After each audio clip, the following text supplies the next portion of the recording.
We are J Squared from Daza Development. I'm Jessica Whitmore, and this is Jean Troy with me. We both have fancy long titles of Senior Vice President, and I can never remember the wording of my own without looking at it. But we welcome you today to our podcast session. I know our timing was a little off this month. We're working on many things in the background. Life. Life, exactly. It is life. So today's topic, we are going to talk about the importance of making timely decisions, and how we do that, and what needs to go into the thinking behind it all. So, Jean, anything you want to add into this brief little introduction before we dig right into I it? would also, because of the way life has been over the past month, add that it's not just timely decisions, but it's using your time wisely. Mhm. Um, it's being considerate of others' time. It's running meetings on time. So it's yes, it's timeliness of your decisions, but what goes into that timeliness? That's what I would also add to it. That's a great point. Time management is really, everybody thinks it's just like, oh, it's on my calendar and I'll just add it in and work down the list. And it's not.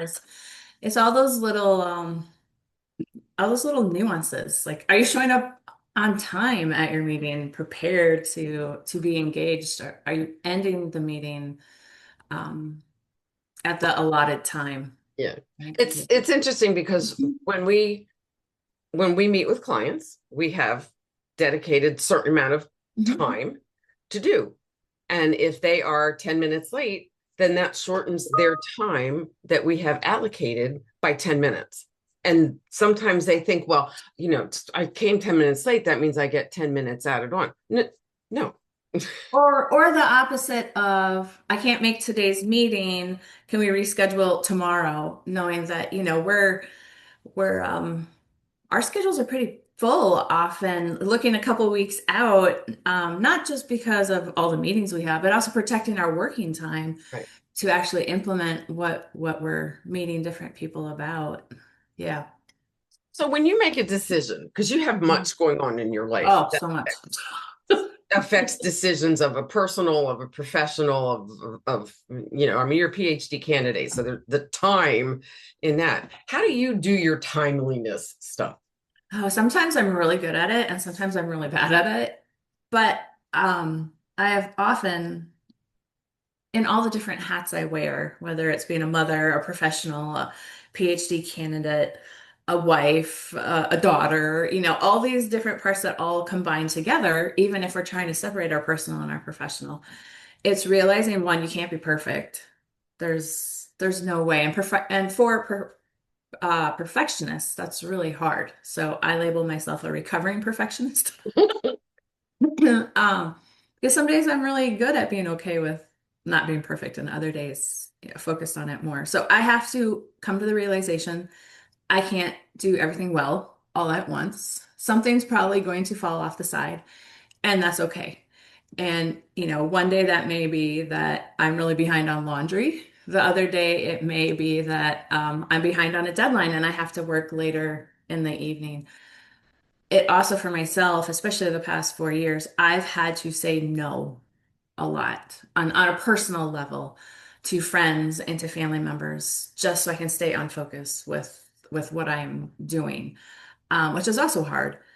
But I'm very thankful I'm coming out of that and re-engaging in life. I'm no longer carrying all my textbooks to baseball games. I'm actually interacting with people around me.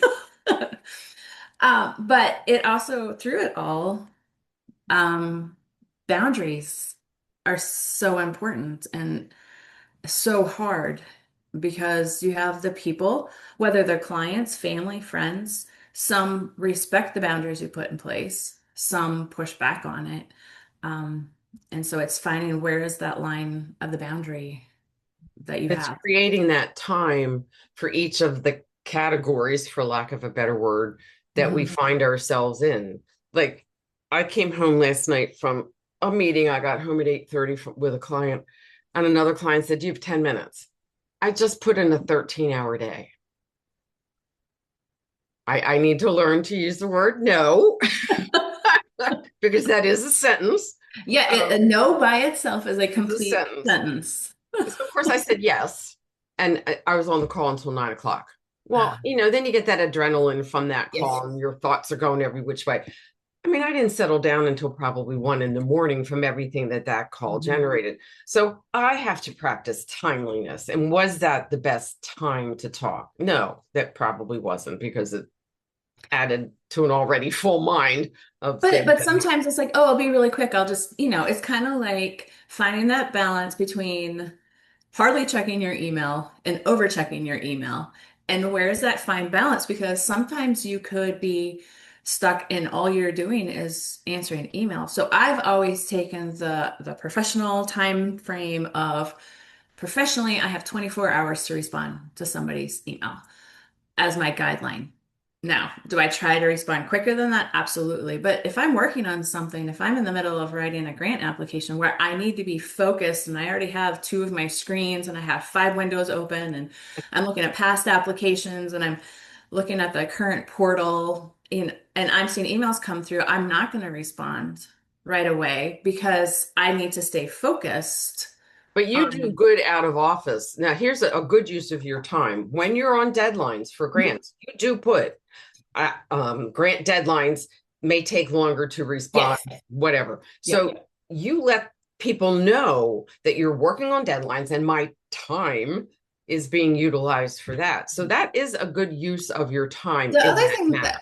that email signatures are also great because I know you use it, you do this better than I do this, where you'll say, my next out of office is with the dates in there. So nobody is surprised. Because that happens often when we're meeting with clients. So we're like, oh, yeah, I forgot to tell you, I'm on vacation next week. And we're like, oh, our whole calendar planning of strategy of what we're going to work on. We're like, okay, well, that goes out the window. Let's regroup, and And I just, if they know, yeah, that all assumes that they read what we send. So good use of their time might be to read emails.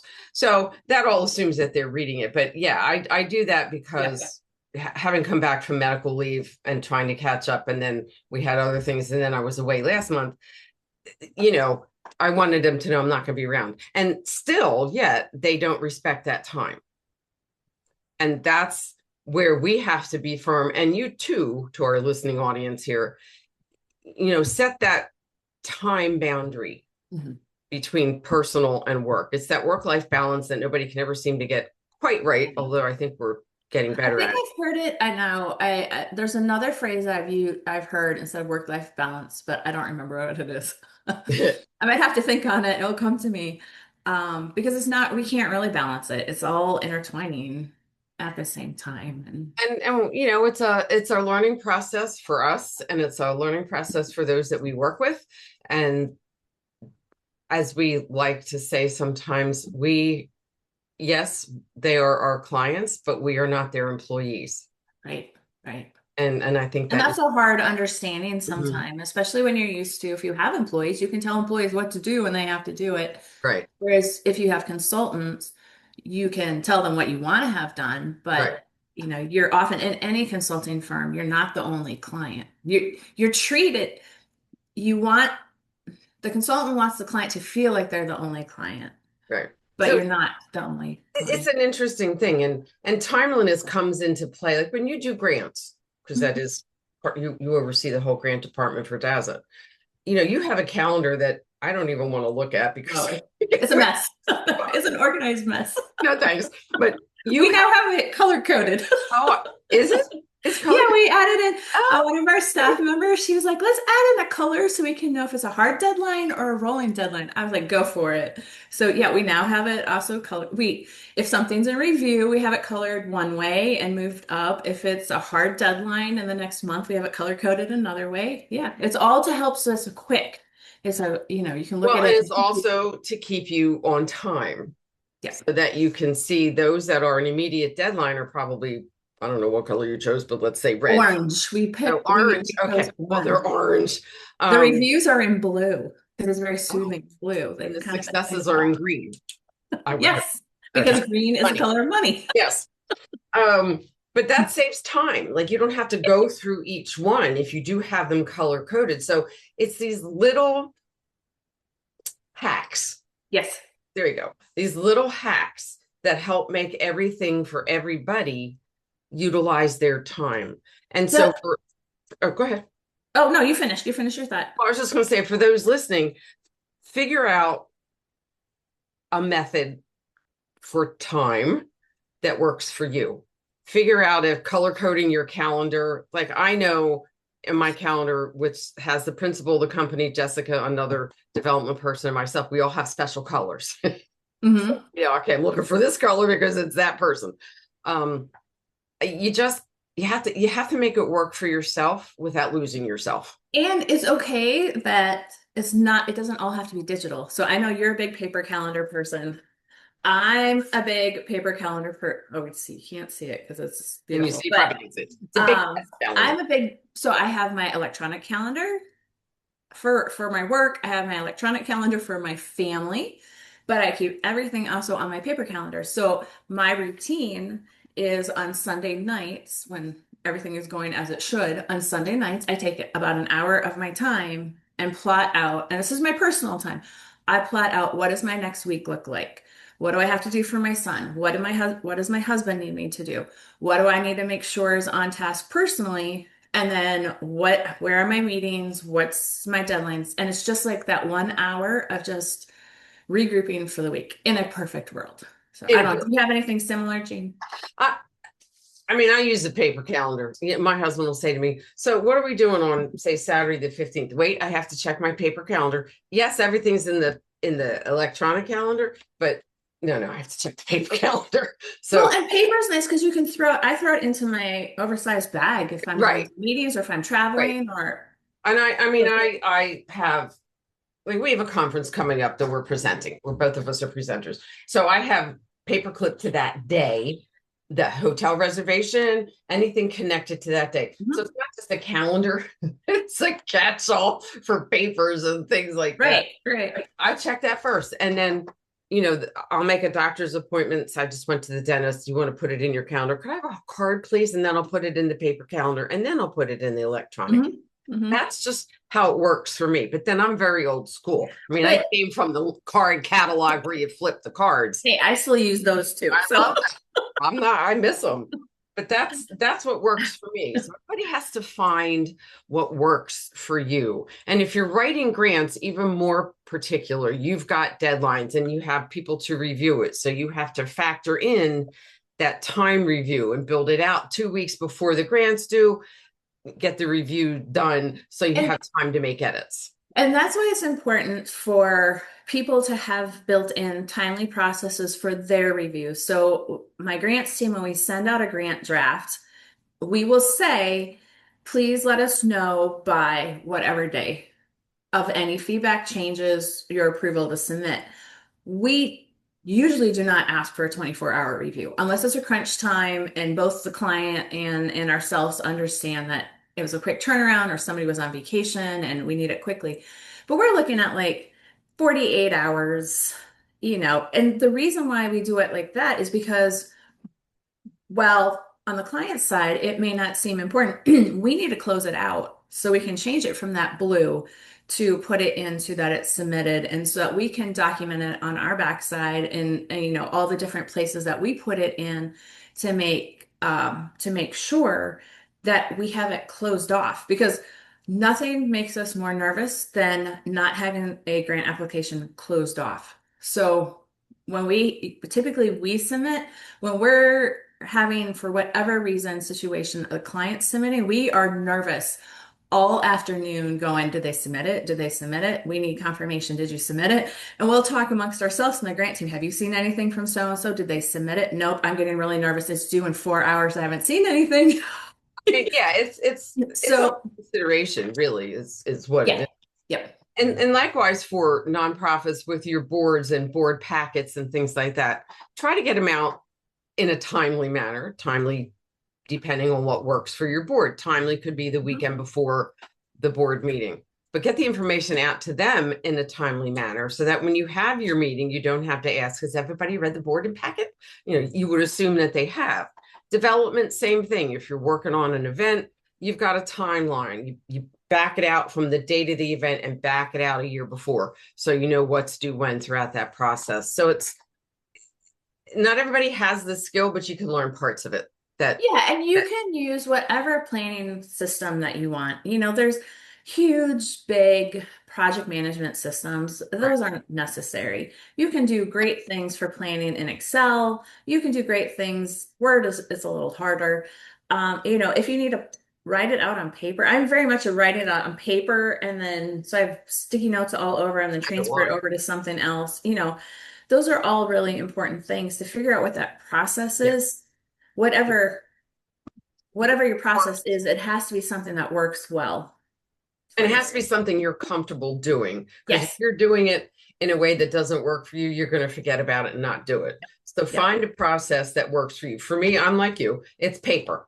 Put it on paper, and then I'll transcribe it and put it into a document if I need to do or something like that. There are studies that show even that coordination of writing something out on paper actually helps it stick in your brain more too. Like there's a whole correlation between all of that. So I'm very much a paper, but that's also how, I grew up. Everything was Well, yeah, paper. same here. I mean, I would The always blue exam books in college, which are returning. notes in the columns and things like that. Oh yeah, all the time. So it's a little bit different topic that we had today, but it's something I think people need to think about. How do you use your time to make it the most effective for you, your work, your organization, your staff? Like we use Teams amongst our staff. We are on Teams all the time. I mean, it's up 24/7, God, Although, get everything. although I will, if I'm away for a weekend, I will uninstall it from my phone because I'm like, you know what? I need a mental break. I need to have that boundary in place. I don't do it, I don't do it very often, but sometimes I'll be like, hey, I'm taking Teams and email off my phone for the next 2 days and I'll catch back up. So not during the work week though. If you have a out of office though, that should suffice for most people. It should, but sometimes it's about your own, True. your own checking it. I've gotten better. I don't not perfect. I've gotten I'm not better. calling you out. It's like Um, okay. I mean, and, when I had my surgery back in the end of December, my one client, his wife said to him, "Do not contact her. Give her that week to recuperate." And he's like, "I'd have been shot if I'd had even dialed your well, number." and that's why it's important to have those people around you that are willing to protect Yeah, that boundary. Whether it's, I know you and I are yeah. constantly reminding each other, hey, you're on vacation. I don't want to hear from you. Or, if we pop up on a Teams message, why are you responding? You're not supposed to be responding type of But they all so know I it's just, am. I So know we both do it. We both do it. So it's just important. But this also leads into not just making timely decisions based on how you structure your day, but also how much information do you need? How much information do uh, you feel you need to make a decision? So there is an information bias. You and I have talked as we're planning our presentation and some materials. I've had like the number of biases can range from 32 to up to what, 100 and 80. 180. I can't remember if it was 150. So we all have biases and there's all different sorts. And one of them is actually an information bias, where you feel like you have to keep on pulling in more information. It's almost like an information overload because more information will help you make a better decision. But you've already know what your decision is. You just need to feel like you have more information. So how do you determine when you have enough information to make a decision?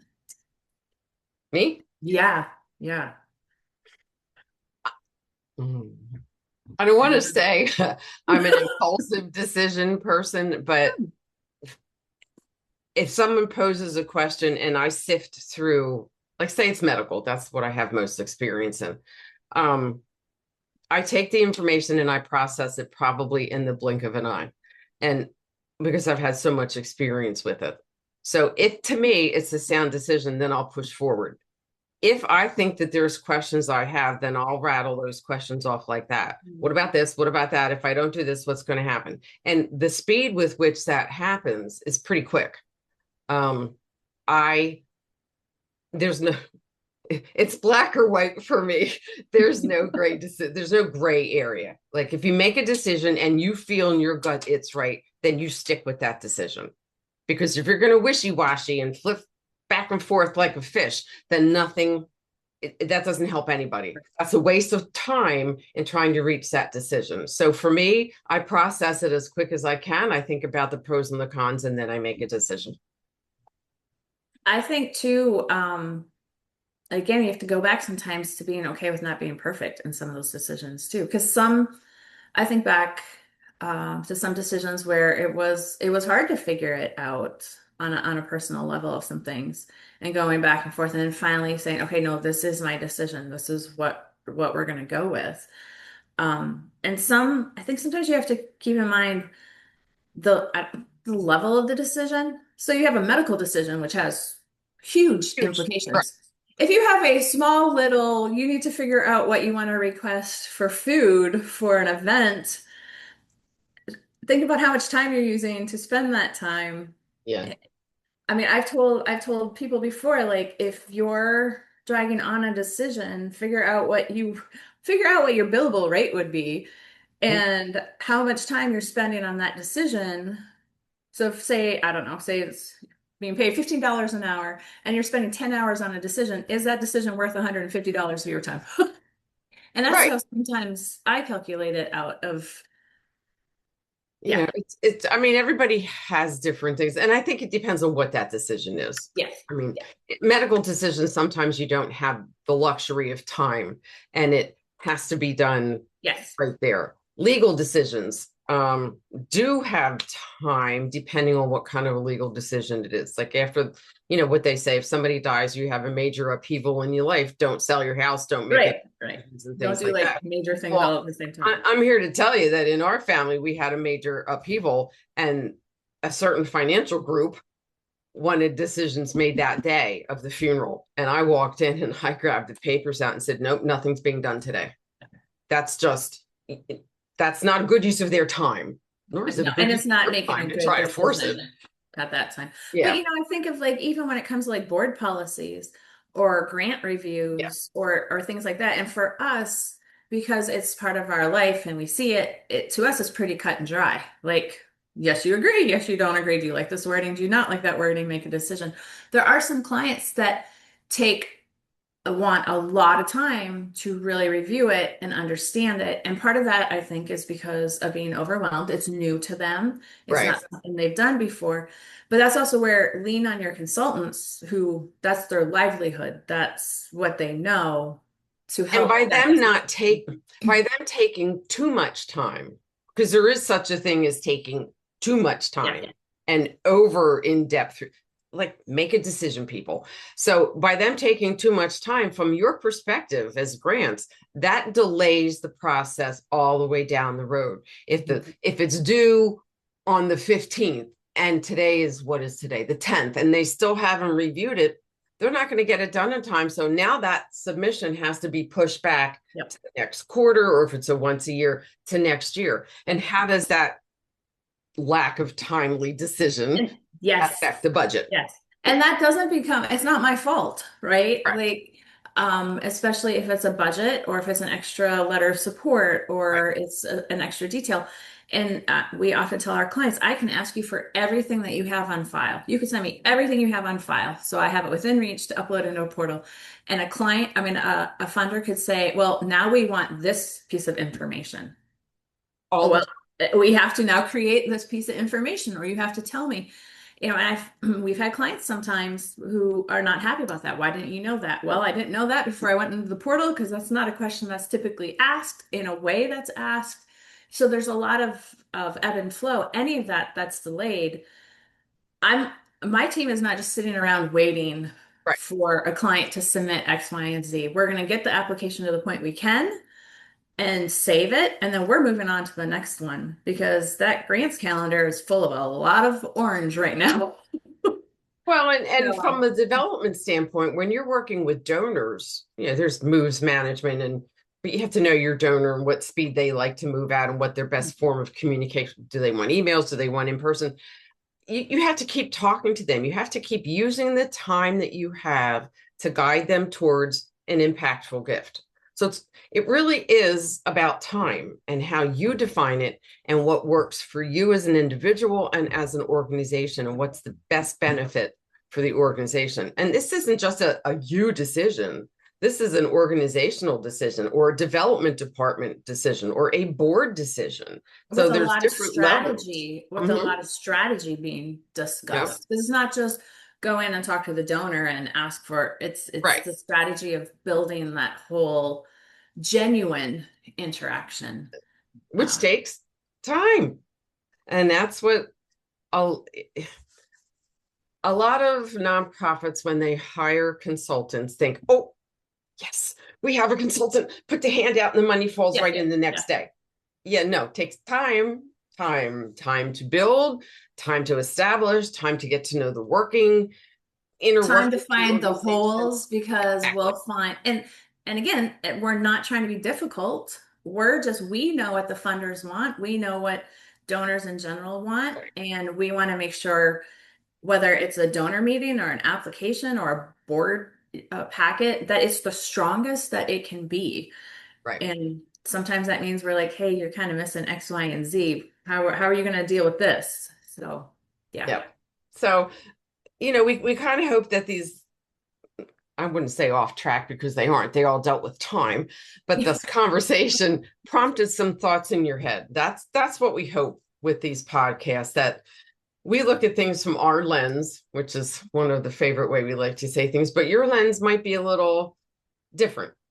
And so how do you take what we've said and adapt it with time to your organization? So, we hope it's been beneficial. If there's ever any questions, I know that we have at the end of the segment ways to reach us and contact us and things like that. But this is what we've learned over years of Yeah. experience. Your experience, those in the listening sphere, it's guaranteed will be different. But I bet there's some overlap in some of the things we've said and some of the things that you do or don't do. So, And reach out to us. I'd suggest too, don't try to change everything at once. Don't try to go into your next staff meeting and be like, oh, we're all going to use paper calendars and we're going to do this, and we're going to do this, and we're going to do this, and we're going to do this. And I remember years ago, we were working with this lady, we were trying to tweak some little things in our family diet. And she was like, no, just do one thing at a time. Like change one thing. And once that becomes a routine and a habit, then bring in something else because Chunk it out. you know your people. I'm looking like at Eugene. You know your people. The people who are listening know their people. You know which ones are going to be completely overwhelmed, which ones are going to be so excited, and figure out, just pick one thing. Okay, we're going to focus on starting our meetings exactly at the time that we've said, or we're going to work on ending our meetings exactly at the time we said, because that's also a sign of respect Yeah. that within it. So So one thing, let's pick one thing. one, yeah, I like that. Chunk it out into manageable pieces. And what is it? It's 21 days to change a habit or make a habit. What is that? I think it takes Something like that. 21 days to create a habit that sticks. So in some cases, nonprofits, I would probably put that out 2 to 3 months, maybe. Yeah, yeah, I would too. But Because some of the things aren't daily in our routines. right. So give it a shot. You might find some things that work the best for you that may not be anything we said, but from listening to us, on different things, you'll figure something out that works for you and your organization. So that was today's segment on Yeah, timeliness. yeah. I didn't even keep track of what time we started or ended, but we're trying to be very Yep, efficient and very timely. So yeah, we wanted to keep it short. So thank you for joining us, and we'll see you next time.